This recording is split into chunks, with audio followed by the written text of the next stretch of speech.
જય ગુરુદેવ બાપુ. જય ગુરુદેવ.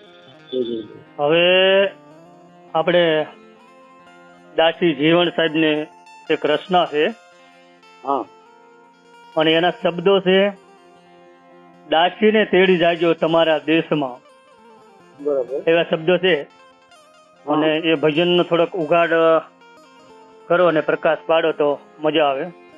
અને હું કડી બોલું છું. હા દેશ મારે દેશમાં એવી દાસીને તેડી જાજો તમારા દેશમાં. ગુરુ મારા દાસીને તેડી જાજો તમારા દેશમાં. આવી રીતનું કે છે. હવે આમાં જીવણ સાહેબ કોને અને કયા દેશમાં, ગુરુના દેશ ક્યાં, આ થોડુંક પ્રકાશ પાડો. તેડી જાજો તમારા દેશમાં. દાસીને તેડી જાજો તમારા દેશમાં. બરાબર. હા. દાસી જીવણ સાહેબ દાસી જીવણ કહેવાય છે ને, અને દાસી સ્વરૂપમાં હતા. હા, એમને પ્રેમ ટૂંકમાં સખી ભાવે ભક્તિ કરી એટલે એમને. હા હા, એટલે દાસી નો અર્થ થાય છે સુરતા. હા બરાબર. ગુરુને કહી રહ્યા છે, શબ્દ ગુરુને કહી રહ્યા હા કે તેડી જાજો તમારા દેશમાં. મતલબ અમરલોક જે દેશ છે, શબ્દ ગુરુનો, હા એને આ દાસી રૂપી સુરતા કહી રહી છે જીવન સાહેબ. હમ કે તેડી જાજો તમારા દેશમાં. હમ દાસી જાણીને, એટલે તમારે મને દાસી જાણજો હા એટલે તમારા દેશમાં તેડી જાજો. તો ગુરુનો જે દેશ છે હા એ અમરલોક છે. બરાબર. અમરલોક. હા, અમરલોકમાં તેડી જાજો. મતલબ પછી શું છે? બરાબર. હવે આગળ કે છે કે ધોળુડા વસ્ત્રો મારે અંગરે વિરાજે. ધોળુડા વસ્ત્રો મારે અંગરે વિરાજે, ફરવું મારે કાપડીઓના વેશમાં. વેશમાં દાસીને તેડી જાજો તમારા દેશમાં. સરસ. ઘોડા વસ્ત્ર મારે અંગે. હા. તો એક તો આ શરીર રૂપી અંગ થાય, 5 તત્વનું, ધરતી આકાશ વાયુ નદી. બરાબર. તો આ 5 તત્વનું જે વસ્ત્ર છે ને, આ તો જેમ કે ધરતી તત્વ રંગ પીળો, જળ તત્વ રંગ સફેદ, અગ્નિ તત્વ રંગ લાલ, વાયુ તત્વ રંગ લીલો, આકાશ તત્વ રંગ આ જાંબલી દેખાય. આ 5 પતરંગી. આ કપડું તો પતરંગી છે. બરાબર.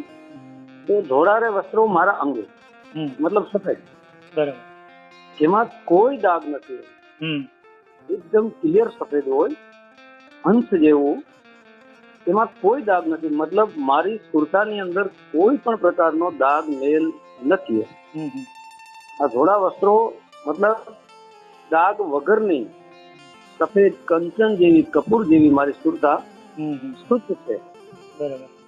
આ સુરતાના અંગે સફેદ વસ્ત્રો, મતલબ જેમાં કોઈ દાગ ન હોય. પછી શું કીધું? પછી કે છે કે લીલુડા રે વસ્ત્રો મારે અંગરે વિરાજે, મારે ફરવું ફકીરોના વેશમાં.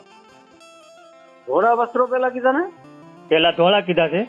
બીજી કડીમાં એમ કે છે કે લીલુડા રે વસ્ત્રો મારે અંગરે વિરાજે, ફરવું મારે ફકીરોના વેશમાં. પેલા કાપડિયાના વેશમાં કે છે. હવે આમાં એમ કે છે લીલુડા રે વસ્ત્રો મારે અંગરે વિરાજે. કાપડિયાના વેશમાં કીધું ને? હા.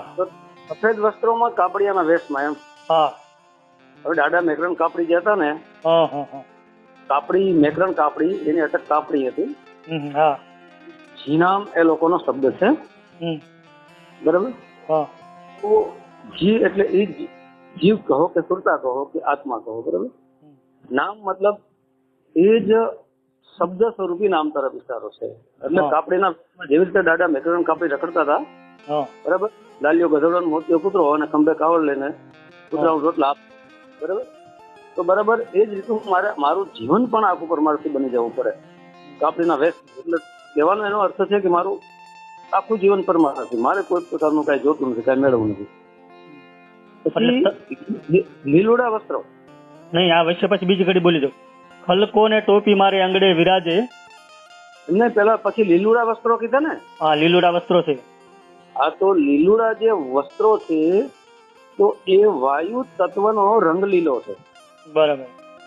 એનો અર્થ લીલુડા જે વસ્ત્રો છે, તો લીલો જે રંગ છે એ આપણને આમ ઠંડક આપતો.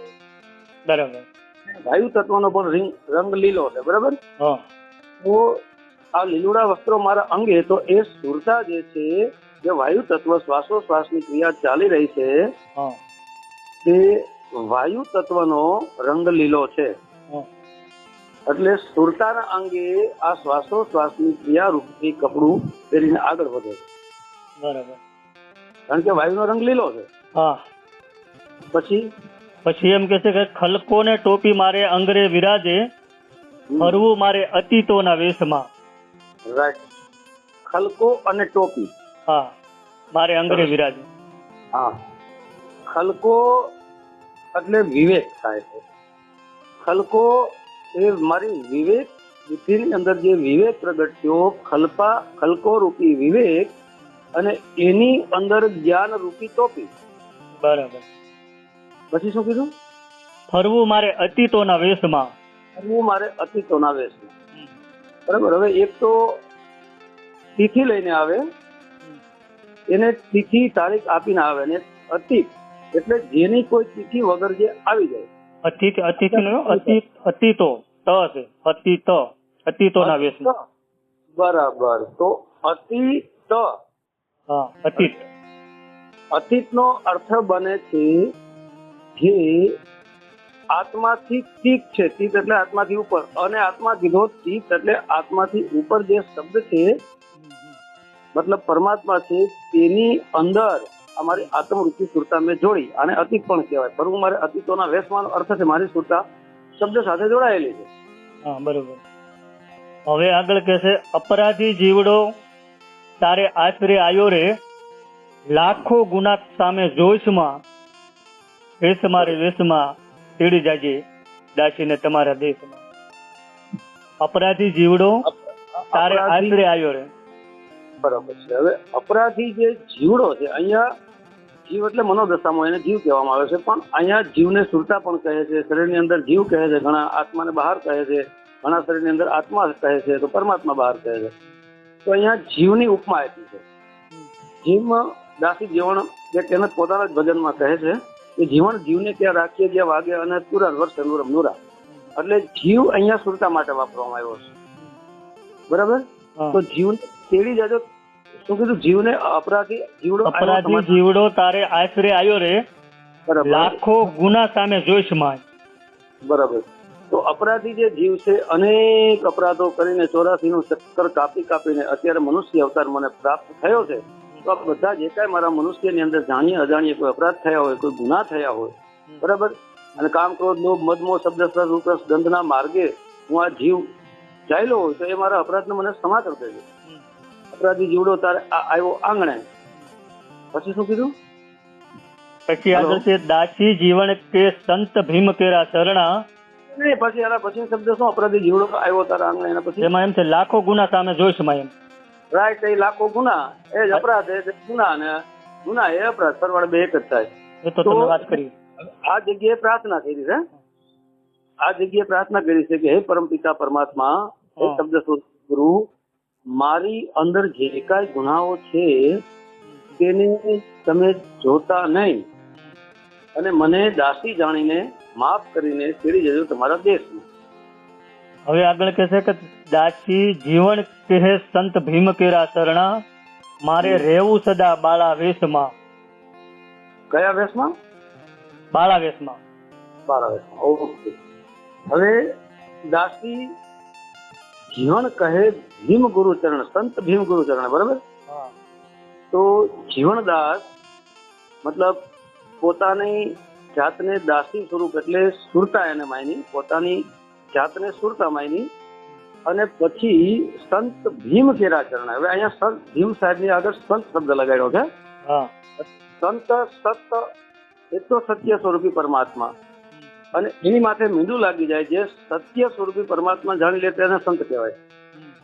એટલે સંતની ઉપમા આપી છે, મતલબ પરમાત્મા સાથેની તુલના કરવામાં આવી છે. બરાબર. એના ચરણોમાં પછી શું કીધું? મારે રહેવું સદા બાળા વેશમાં. મારે રહેવું સદા બાળા વેશમાં એટલે કે મારે રહેવું સદા બાળા વેશમાં એટલે હું એક બાળક બની જાઉં, એક બાળકી બની જાઉં. જેમ બાળક નિર્દોષ હોય છે, કોઈ ગુના બાળકો પર હોતા નથી. નાનું બાળક હોય, 6-7 મહિનાનું, તો આપણી સામે જોતું હોય, જોવા છતાં એની અંદર દ્રષ્ટિમાં કોઈ દોષ નથી, સાંભળવા છતાં એને ખબર નથી, આમ બોલવાનું જેને આવડતું નથી, એટલે બાળક એમ કે જે અવસ્થા હોય છે તે નિર્દોષ અવસ્થા હોય છે. આવી નિર્દોષ અવસ્થામાં મારે રહેવું સતત બાળા કેરા વેસનું. તેડી જજો તમારા દેશમાં.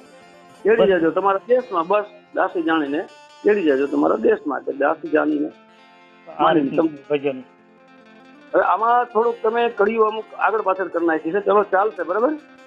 તો હવે એ તો આગળ પાછળ સાંભળનારા વિવેકી હોય તો સમજી જશે કે આમાં કહેવાનો અર્થ શું થઈ રહ્યો છે, બરાબર. હેલો. હા બોલો બોલો. હા, તો હવે અહીંયા વાણી પૂરી થાય છે. હા હા.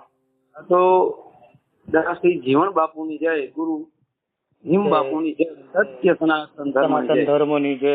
જય ગુરુદેવ. વંદન, પ્રણામ.